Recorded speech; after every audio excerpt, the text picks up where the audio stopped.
नमस्कार दोस्तों, आज के हमारे इस वीडियो में हम आपके लिए संतोषी माता की व्रत कथा लेकर आए हैं। एक समय की बात है, एक बुढ़िया के 7 बेटे थे, जिनमें से 6 कमाते थे और एक ना कमाने वाला था। वो बुढ़िया 6 बेटों को अच्छा खाना बनाकर खिलाती, पर 7वें को उन सब का बचा कुचा झूठा खाना खिलाती थी। और वो भोला भाला अपनी माँ की इस चालाकी को समझ नहीं पाता था। एक दिन वो अपनी पत्नी से बोला, मेरी माँ मुझसे बहुत प्यार करती है। तो उसकी पत्नी बोली, वो तुम्हें सबका बचा कुचा खाना खिलाती है। इस बात पर उसे विश्वास नहीं हुआ। एक दिन वो छुपकर देखता है कि माँ अपने 6 बेटों को बड़े प्यार से कई प्रकार के व्यंजन बनाकर बड़े प्रेम से खिला रही है। जब वो 6 खाना खाकर उठ गए, तब माँ ने उनकी थालियों से झूठन इकट्ठी करी और उसके लिए थाली में परोस कर रख दी। जब वो घर आया तो माँ अपने सबसे छोटे लड़के से बोली, खाना खा ले। वो बोला, माँ मैं भोजन नहीं करूँगा, मैं तो परदेश जा रहा हूँ। माँ बोली, कल जाता आज ही चला जा। वो घर से निकल गया और गौशाला में पहुंचा, जहां उसकी पत्नी गोबर के उपले थाप रही थी। अपनी पत्नी के पास गया और बोला, मैं परदेश जा रहा हूँ, कुछ समय के बाद आऊंगा। तुम संतोष से रहना और अपने धर्म का पालन करना। इस पर उसकी पत्नी बोली, स्वामी आप आनंद से जाइए, मेरी चिंता मत करें, मैं तो राम भरोसे यहाँ रह लूंगी। ईश्वर आपकी सहायता करे। अपनी कोई निशानी मुझे दे दीजिए, जिसे देखकर मैं धीरज करती रहूंगी। इस पर वो बोला, मेरे पास इस अंगूठी के सिवा कुछ भी नहीं है, तुम ये रख लो और मुझे भी अपनी कोई निशानी दे दो। वो बोली, मेरे पास तो कुछ भी नहीं है, बस ये गोबर से भरे हाथ हैं। ये कहकर उसने अपने पति की पीठ पर गोबर के हाथ की थाप मार दी। वो चल दिया। चलते चलते वो दूर किसी नगर में पहुंचा और एक व्यापारी की दुकान पर जाकर बोला, भाई मुझे नौकरी पर रख लो। व्यापारी को नौकर की जरूरत थी, तो वो बोला, ठीक है, लेकिन तनख्वाह तुम्हारा काम देखकर ही बताऊंगा। वो वहीं रहने लगा और सुबह 7 बजे से रात को 9 बजे तक नौकरी करने लगा। थोड़े ही दिनों में वो व्यापारी का सारा लेन देन और हिसाब किताब करने लगा। कुछ ही समय में सेठ ने उसे आधे मुनाफे का हिस्सेदार बना दिया। 12 वर्षों में वो नामी सेठ बन गया। इधर उसकी पत्नी को सास और जेठानियां बड़ा कष्ट देने लगी। उसे लकड़ी लेने जंगल में भेजती, भूसे की रोटी देती, फूटे नारियल में पानी देती। वो बड़े कष्टों से जीवन बिता रही थी। एक दिन जब वो लकड़ी लेने जा रही थी, तो रास्ते में उसने देखा एक मंदिर में कुछ औरतें व्रत कर रही हैं और कथा सुन रही हैं। तो वो पूछने लगी, ये क्या व्रत कर रही हो? इसे करने से क्या होता है और ये कैसे करते हैं? तब एक स्त्री बोली, ये संतोषी माता का व्रत है। इसे करने से मनवांछित फल प्राप्त होता है और गरीबी, मन की चिंताएं, मुकदमे, कलह, रोग आदि सब नष्ट होते हैं। संतान सुख, धन, शांति और मन पसंद वर मिलता है और दूर गए पति के दर्शन होते हैं। उन्होंने उसे व्रत की विधि बता दी। उसने रास्ते में सारी लकड़ियां बेच दी और उन पैसों से गुड़ और चना खरीद लिया और व्रत की तैयारी कर संतोषी माता के मंदिर में पहुंची और माता से दुखी होकर विनती करने लगी, माँ मैं अज्ञानी हूँ और बहुत दुखी हूँ, मैं आपकी शरण में हूँ, मेरा दुख दूर करो माँ। अब वो हर शुक्रवार ऐसा ही करती। एक दिन माता को उस पर दया आ गई। एक शुक्रवार उसके पति का पत्र आया और अगले शुक्रवार पति का भेजा धन उसे मिला। अब वो माता के मंदिर में गई और उनके चरणों में गिरकर रोने लगी। बोली, माँ, मैंने पैसे कब मांगे थे? मुझे तो अपना सुहाग चाहिए। मैं तो अपने स्वामी के दर्शन और सेवा करना मांगती हूँ। तब संतोषी माता ने प्रसन्न होकर कहा, जा बेटा, तेरा पति जल्द ही आएगा। वो प्रसन्न होकर घर गई और कामकाज में लग गई। उधर संतोषी माता ने स्वप्न में उसके पति को पत्नी की याद दिलाई और घर जाने को कहा। वो बोला, माँ, मैं कैसे जाऊं? परदेश की बात है, लेन देन के कई हिसाब बाकी हैं। माँ बोली, सवेरे उठकर मेरा नाम लेकर घी का दीपक जलाना और फिर दुकान पर बैठना। सवेरे उठकर उसने वैसा ही किया। देखते ही देखते सारा लेन देन साफ हो गया और धन का ढेर लग गया। वो खुश होकर घर की ओर रवाना हो गया। उधर उसकी पत्नी रोज लकड़ी लेने जाती और संतोषी माता की पूजा अर्चना करती। एक दिन वो बोली, माँ, आज ये धूल कैसी उड़ रही है? माँ बोली, बेटी, तेरा पति आ रहा है।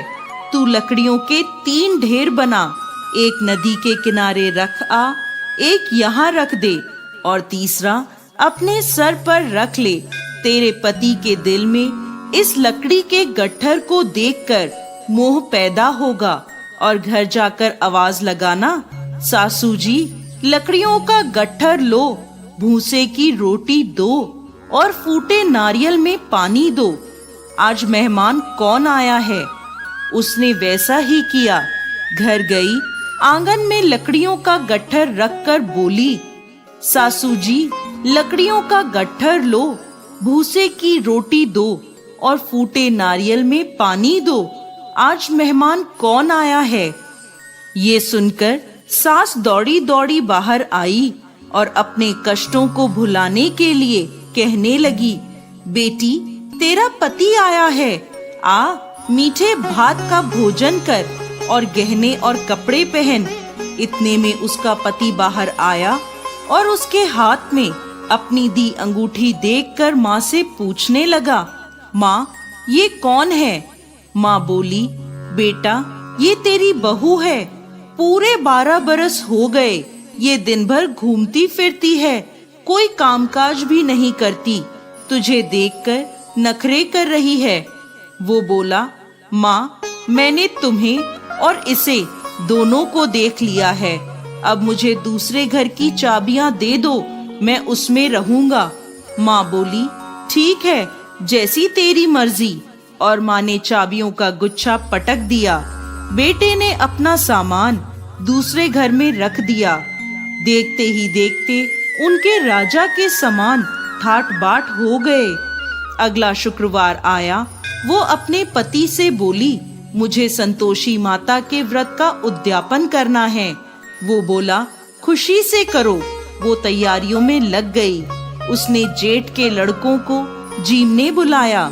पीछे से जेठानियों ने अपने बच्चों को सिखा दिया, तुम खाने के बाद खटाई मांगना, जिससे उसका उद्यापन पूरा ना हो। लड़कों ने जीमते ही खटाई मांगी। तब वो बोली, नहीं नहीं, खटाई मैं नहीं दे सकती, ये संतोषी माता का प्रसाद है। लड़के बोले, तो फिर पैसे दे दो। भोली भाली समझ नहीं सकी और उन्हें पैसे दे दिए। वो उन पैसों से खटाई लेकर खाने लगे। इस पर संतोषी माता क्रोधित हो गईं। राजा के दूत उसके पति को पकड़कर ले गए। वो बेचारी रोती हुई माता के मंदिर में गई और बोली, माता, ये क्या किया? माता बोली, पुत्री, मुझे दुख है कि तुमने अभिमान करके मेरा व्रत तोड़ा है और इतनी जल्दी सब भूल गई। वो बोली, माता, मैंने तो कुछ गलत नहीं किया। मैंने भूल से लड़कों को पैसे दे दिए। मुझे क्षमा करो, मैं दोबारा तुम्हारा उद्यापन करूंगी। माता बोली, जा, तेरा पति रास्ते में आता हुआ मिलेगा। वो चली गई। रास्ते में उसे उसका पति आता हुआ दिखा। उसके पूछने पर बोला, राजा ने मुझे मिलने के लिए बुलाया था। अगले शुक्रवार उसने फिर उद्यापन किया। जेठ के लड़कों को बुलाया। जेठानियों ने फिर उन्हें सिखा दिया। लड़के भोजन के पहले बोले, खटाई मिलेगी?